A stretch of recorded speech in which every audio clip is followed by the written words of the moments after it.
தன்னோட பிஸ்னஸை முடிச்சுட்டு ஒரு ஈவெண்ட் அட்டன் பண்ணுறதுக்கு ஹெலிகாப்டரில் வந்துட்டு இருக்காரு. அந்த ஹெலிகாப்டர்லேருந்து மேலேருந்து பார்க்குற வியூ எல்லாம் பார்த்துட்டு தன்னோட ட்ரீம் லைஃப்பை அச்சீவ் பண்ணிட்டோம் அப்படின்னு சொல்லிட்டு ரொம்பவே சந்தோஷமாக இருந்தார். அப்போது கீழே பார்க்குற வியூவில் பார்க்கக்குள்ள பயங்கரமான ஒரு டிராஃபிக் இருந்திருக்கு. இந்த ஹெவி டிராஃபிக்னால அவர் ஈவெண்ட்டுக்கு வரவங்க வர முடியாமல் போயிடுமோ அப்படின்னு நினச்சி ஃபீல் பண்ணிட்டு இருந்தார். ஆனால் அவர் அங்கே போய் அவரோட ஈவெண்ட்டுக்கு ரீச் ஆகணும். அப்போ தான் அவருக்கு புரிய வருது, இவரோட ஈவெண்ட்டுக்காக வரத்துக்கு தான் அவ்வளோ பெரிய டிராஃபிக்கே அந்த இடத்துல உருவாயிருக்குன்னு. 2000 பேர் வர வேண்டிய இடத்துல மொத்தமாக அந்த இடத்துல 7000 பேர் வந்திருக்காங்க.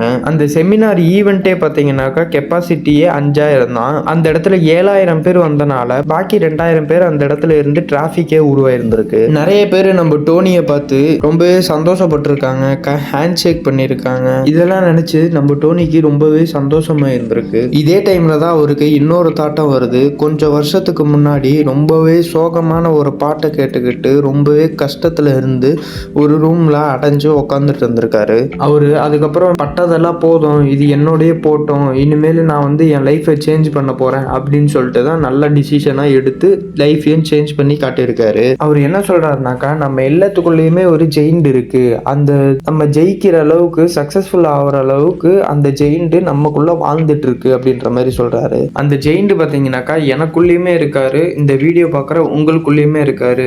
ஆனால் பிரச்சனை என்னன்னாக்கா அவரு பயங்கரமாக தூங்கிட்டு இருக்காரு அப்படின்ற மாதிரி சொல்றாரு. ஆத்தர் சில ஸ்டெப்ஸை ஃபாலோ பண்ணி தனக்குள்ள தூங்கிட்டு இருக்கிற ஜெயிண்டை எழுப்பி விட்டாரு. அவரோட லைஃப் கோல்ஸையுமே அச்சீவ் பண்ணாரு. அது என்ன ஸ்டெப்ஸ்ன்னு பார்க்கறதுக்கு முன்னாடி சேனலை சப்ஸ்கிரைப் பண்ணாமல் பார்த்துட்டு இருக்கீங்கன்னாக்கா இப்போ வரையுமே மறக்காம சப்ஸ்கிரைப் பண்ணி வச்சுக்கோங்க. நம்பர் 1 என்னன்னு பார்த்தீங்கன்னாக்கா டெசிஷன் மேக்கிங். அவர் லைஃப்ல எல்லாமே எப்போ மாறுச்சுனாக்கா அவர் அன்னைக்கு ஸ்ட்ராங்கான டெசிஷன் எடுத்தனால தான் மாறுச்சு. அவர் அன்னைக்கு அந்த டெசிஷன் எடுக்கலன்னா எதுவுமே மாறி இருக்காது. நல்லா கேட்டுக்கோங்க, சக்சஸ்ஃபுல் பீப்புள்ஸுக்கும் அன்சக்சஸ்ஃபுல் பீப்புள்ஸுக்கும் எது பிரிக்குதுன்னா, அன்சக்சஸ்ஃபுல் பீப்புள்ஸுக்கு பார்த்தீங்கன்னாக்கா டிசிஷன் எடுக்கிறதுக்கு நிறையவே சான்ஸ் இருக்கும். அதாவது காலையில் எந்திரிக்கலாமா, அப்படி இல்லைனாக்கா இன்னும் கொஞ்சம் நேரம் நம்ம தூங்கலாமா, ஜிம்முக்கு போகலாமா, இல்லை வேண்டாமா, இல்லை டெய்லியும் புக்ஸில் சம் பேஜ் ரீட் பண்ணலாமா, இல்லை சும்மா நம்ம சேனலை பார்த்துக்கிட்டு டிவியில் ஏதாவது ஒரு ஷோவை பார்க்கலாமா, இல்லை வெறும் என்டர்டெயின்மெண்ட்டுக்காக மட்டுமே ஃப்ரெண்ட்ஸோட நம்ம என்ஜாய் பண்ணிட்டு இருக்கோமா,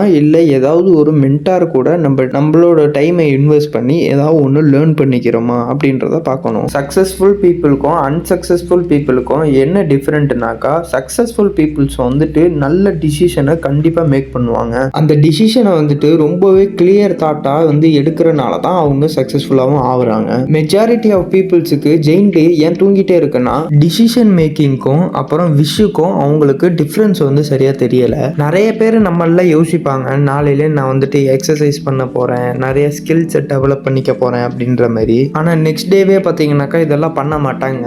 ஏன்னாக்கா அவங்க டிசிஷன் எடுக்கிறது கிடையாது, மறுநாள் இது பண்ணலாமா அப்படின்ற மாதிரி ஒரு விஷயம் தான் நினைக்கிறாங்க. நம்ம டிசிஷன் எது நினைக்கணும்னாக்கா, நம்ம ஒரு மைண்ட்ல ஒரு தாட் வருது, இல்ல நம்ம ஒரு ப்ராமிஸ் பண்றோம், வாக்கு கொடுக்குறோம் அப்படின்னாக்கா அதை ஆக்ஷன்ல இறங்கி செய்யணும். அதுக்கு பேர் தான் டிசிஷன் மேக்கிங். சப்போஸ் அந்த டெசிஷன் அதை நீங்க ஆக்ஷன்ல எடுக்கல அப்படின்னாக்கா அது உங்களுக்கு ஜஸ்ட் ஒரு விஷ் மட்டும் தான். எல்லா ஹியூமன்ஸோட டிசிஷனுமே பாத்தீங்கன்னாக்கா 3 இதுல டிபெண்ட் ஆகுது. இந்த 3 டிசிஷனும் பாத்தீங்கன்னாக்கா அப்ளை பண்ணாங்கன்னாக்கா கண்டிப்பா சக்சஸ்ஃபுல் ஆகலாம். ஃபர்ஸ்ட் ஒன் என்னன்னு பாத்தீங்கன்னாக்கா வாட் டு ஃபோக்கஸ் ஆன். அதாவது நீங்க எந்த டைம்லயும் எதுல ஃபோக்கஸ் பண்ணும் அப்படின்ற மாதிரி ஒரு டிசிஷன் எடுப்பீங்க. ஃபார் எக்ஸாம்பிள் உங்க சரௌண்டிங்ல இருக்கிற மென்டாரோ ஃப்ரெண்ட்ஸோ, இல்ல இப்ப நான் கூட இந்த வீடியோல பேசிட்டு இருக்கேன் இல்லையா, இப்போ அதெல்லாம் நம்ம கேட்டுட்டு தான் இருக்கோமா, அப்படி இல்லைன்னா ஜோன் அவுட் ஆயிடுறோமா, இல்ல நம்ம மென்டார் சொல்றத நல்லா காது கொடுத்து லேர்ன் பண்ணிக்கிட்டு தான் இருக்கோமா அப்படின்றதும் ஒரு டிசிஷன் மேக்கிங் தான். நம்பர் 2 பாத்தீங்கன்னாக்கா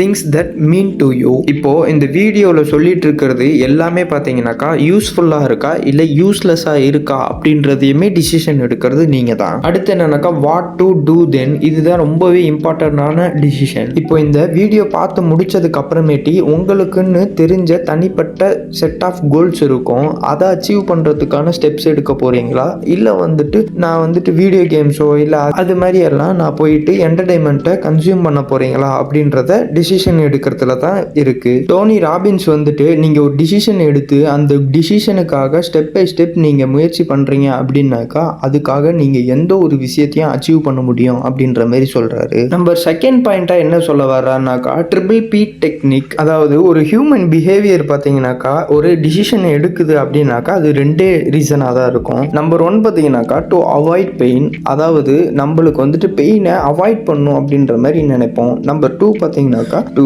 கெயின் ப்ளஷர், அதாவது ரொம்பவே ஃபீல் குட்டாக ஆகணும் அப்படின்ற மாதிரி நினச்சி அந்த டிசிஷனை மேக் பண்ணுவோம். இந்த 2 ரீசனில் டிபெண்ட் ஆகிறதுக்கு பேர் தான் PPP டெக்னிக் அப்படின்ற மாதிரி ஆத்தர் சொல்கிறாரு. நிறைய பேருக்கு தெரியும் செல்ஃப் ஹெல்ப் புக்ஸ் படித்தாக்கா நம்ம வந்துட்டு கண்டிப்பாக இம்ப்ரூவ் ஆகி சக்ஸஸ் ஆகும்னு. ஆனாலுமே அதை வந்துட்டு நிறைய பேர் ப்ரொகாஸ்டினேஷன் பண்ணிட்டு இருப்போம். ஏன்னாக்கா இந்த ஷார்ட் டேர்ம் பெயினை நம்பிக்கிட்டு அவங்க லாங் டேர்ம் ப்ளஷரை வந்துட்டு மிஸ் பண்ணிடுவாங்க.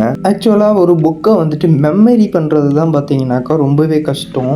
புக்கை வந்து ரீட் பண்ணுறது அப்படின்றது அது ஒரு ஹேபிட். அது வந்துட்டு புக்ஸை வந்துட்டு ரீட் பண்ணாமல் இருக்கிறது தான் ஒரு மேசிவான பெயின் அப்படின்ற மாதிரி உங்கள் பிரெயினோட நீங்கள் ரிலேட் பண்ணிக்கணும். புக்ஸை படிக்கிறனால பார்த்தீங்கன்னாக்கா ஒரு ப்ளஷர் வந்துட்டு ரிலீவ் ஆகும் அப்படின்ற மாதிரி ஒரு ஹேபிட்டை வந்துட்டு உங்களுக்குள்ளே நீங்கள் கொண்டு வரணும். ஆக்சுவலாக உண்மையான ஒரு பெயின் என்னன்னாக்கா நம்மளுக்கு பிடிச்ச ஹேபிட்டை நம்ம பண்ணாமல் இருக்கிறது தான் உண்மையான பெயின். நம்பர் 3 பார்த்தீங்கன்னாக்கா பிலீவ். இதுதான் ரொம்பவே முக்கியமானது. டோனி வந்துட்டு ப்ரொஃபசர் டாக்டர் பார்னி சைகிள வந்துட்டு இன்டர்வியூ பண்ணக்குள்ள ஹியூமன்ஸோட பிலீவை நினைச்சு பயங்கரமா ஷாக் ஆயிருந்திருக்காரு. நம்ம டாக்டர் பர்னி பார்த்தீங்கன்னாக்கா மல்டிபிள் டிசார்டர் உள்ள பேஷண்ட்டை வந்துட்டு வச்சுக்கிட்டு ரிசர்ச் பண்ணியிருக்காரு. இந்த பேஷண்ட்டை வச்சுட்டு ரிசர்ச் பண்ணக்குள்ள அந்த பேஷண்ட்டோட பிலீஃப் எல்லாம் எப்படி இருக்குன்ற மாதிரி எக்ஸ்பிளைன் பண்றாரு. அவங்களோட பர்சனாலிட்டி எல்லாம் சேஞ்ச் ஆகக்குள்ள பார்த்தீங்கன்னாக்கா அவங்களோட டிசீஸுமே பார்த்தீங்கன்னாக்கா சேஞ்ச் ஆயிருந்திருக்கு. அதாவது ஒரு பர்சனாலிட்டிக்கு பார்த்தீங்கன்னாக்கா டயபெட்டிஸ் இருக்குன்னாக்கா இன்னொரு பர்சனாலிட்டிக்கு அவங்க மாறும் போது அந்த பர்சனாலிட்டிக்கு டயபெட்டிக் இல்லை. இவரோட ரிசர்ச் பார்த்தீங்கன்னாக்கா எமோஷனலாக டிசிஷனை எடுக்கிறது பார்த்தீங்கன்னாக்கா நிறைய சேஞ்சஸை கொடுக்கும் அப்படின்ற மாதிரி இவரோட ரிசர்ச் வந்துட்டு நிறையவே ப்ரூவ் பண்ணியிருக்கு. நம்ம சரியான டிசிஷன் எடுத்து அதை நம்ம கண்டிப்பாக பாசிட்டிவாக வந்துட்டு பிலீவ் பண்ணுறோம் அப்படின்னாக்கா கண்டிப்பாக அச்சீவ் பண்ண முடியும். இதில் முக்கியமான இன்னொரு விஷயத்தையுமே ஆத்தர் சொல்ல வர்றாரு. என்னன்னாக்கா நெகட்டிவாக கண்டிப்பாக யோசிக்கவே கூடாது. பிலீஃபில் இருக்கிற பவர் உங்களுக்கு தெரிஞ்சிருச்சுனாக்கா அதுக்கப்புறம் நீங்கள் நெகட்டிவாகவே யோசிக்கவே கூடாது. சப்போஸ் நெகட்டிவாக யோசிச்சிங்கனாக்கா அதுவே உங்களோட ரியாலிட்டியாக மாறிடும். செகண்ட் என்னன்னாக்கா இன்க்ரீஸ் த பாசிட்டிவ் பிலீஃப். நம்மளோட ட்ரீம் லைஃப்பை வந்துட்டு நம்ம அச்சீவ் பண்ணுவோம் அப்படின்ற மாதிரி கண்டிப்பாக வந்துட்டு பிலீவ் பண்ணணும். இந்த மாதிரி பிலீவ் பண்ணுறதுக்கு பார்த்தீங்கன்னாக்கா பெயின் அண்ட் ப்ளஷர் மெத்தடை நம்ம யூஸ் பண்ணுவோம். இதெல்லாம் வந்துட்டு அவேக்கன் த ஜெயின் வித்தின் அப்படின்ற புக்லேருந்து தான் தெரிஞ்சுக்கிட்டேன். அதை உங்ககிட்ட நான் ஷேருமே பண்ணிக்கிட்டேன். நம்ம இன்னொரு வீடியோவில் பார்க்கலாம். பை.